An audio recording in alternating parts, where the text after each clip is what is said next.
కాళేశ్వరానికి అప్పులు ఉన్నాయనే కదా, అప్పులు తెస్తేనే కదా. అప్పు తెచ్చి కడితే మరి తెలంగాణలో ఉన్నటువంటి రైతుల ఆదాయం పెరిగింది. తెలంగాణ ఇవాళ అన్నపూర్ణగా మారి దేశానికి అన్నం పెట్టేటువంటి స్థాయికి ఎదిగిపోయింది ఇవాళ తెలంగాణ. అంటే ఎట్లొచ్చింది అంటే అప్పు తెచ్చి దీన్ని చేస్తే ఇవాళ ఆస్తులైనాయి కదా. ప్రభుత్వం గొప్పదే అంటారు. అద్భుతమైనటువంటి ప్రాజెక్ట్, చాలా అద్భుతమైన, చాలా అద్భుతమైన దానికి ఇంత వ్యతిరేకత ఎందుకు వచ్చిందన్న? పల్లంలోకించే నీళ్లు పైన తలకాయ కాడికి తీసుకుపోయే ప్లాన్ కేసీఆర్ది. ఆ ప్లాన్ వింటేనే ఎంత వరస్టో అర్థమైంది. ఇంకో విషయం ఏంటంటే తెలంగాణ రాష్ట్రం చాలా ఎత్తులో ఉన్నటువంటి రాష్ట్రం, దానికన్నా మించిన మార్గం లేదు.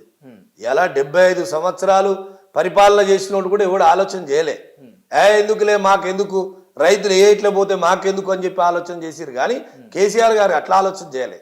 మనం నీళ్లు తేవాలి, ఎట్లా తీయగలుగుతాం అంటే గోదావరి మీద ఇట్లా కడితే నీళ్ళు వస్తాయి, ఈ విధంగా ఎత్తిపోస్తే నీళ్ళు వస్తాయి అని ఆలోచనతో చేసినటువంటి అతిపెద్ద ప్రాజెక్టు, అద్భుతమైనటువంటి ప్రాజెక్టు కదా. మీరు అంత ఆలోచన చేసి అంత గొప్పగా ఆలోచించి ఇంత కష్టపడితే అది మిమ్మల్ని ముంచింది.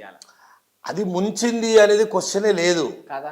అస్సలు కాదు. 1,00,000 కోట్లు మింగిండు అక్షరాల కాళేశ్వరం ప్రాజెక్టు మీద అనేది యావత్ తెలంగాణ రాష్ట్రం పైన ఆరోపణ వచ్చింది. ఇవాళ ఇప్పుడు కేసీఆర్ గారు నిర్మించినటువంటి ప్రాజెక్టే ఇవాళ కాళేశ్వరం నుంచి వెళ్ళి మల్లన్న సాగర్కి వస్తే మల్లన్న సాగర్ నుంచి వెళ్ళి ఇవాళ హైదరాబాద్ కు మళ్ళా తెస్తామంటారు కదా. అది నిజంగా ప్రాజెక్టే బలికి రాదు, అది అసలు వేస్ట్ ప్రాజెక్ట్ అనుకుంటే ఆ నీళ్ళు ఎందుకు తెద్దామని ఇప్పుడు మళ్ళీ టెండర్లు వేసిండ్రు. అంటే ఆ ప్రాజెక్టే పనికిరాదు కదా. ఆ ప్రాజెక్ట్ వద్దని కొత్త ప్రాజెక్ట్ ఎందుకో తెస్తలేవు, అసలు నీకు ఆలోచనే లేదు కదా.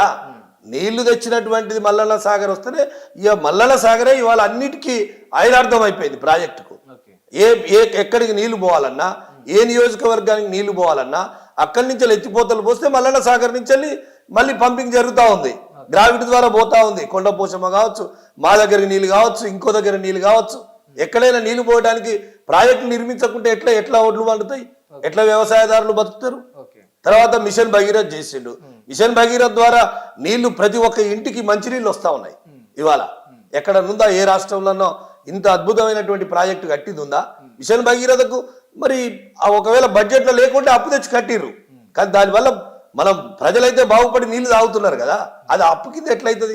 అది ఆస్తి కింద చూడాలి కదా. ఆస్తి కింద చేసి ఇన్వెస్ట్ చేసి తెలంగాణ ప్రజల మీద కేసీఆర్ చాలా ప్రేమ ఉంది అంటారు. 100% ఉంది. అంత ప్రేమ ఉండే ఇంత మంచి చేసిండు అంటారు. అవును. అంటే ప్రేమ గెలిస్తేనే ఉంటుందా అన్న, గెలిపిస్తేనే ఉంటుందా, ఓడిపోయినా కూడా ఉంటుందా? నేను అడుగుతున్నా దీనికి సమాధానం.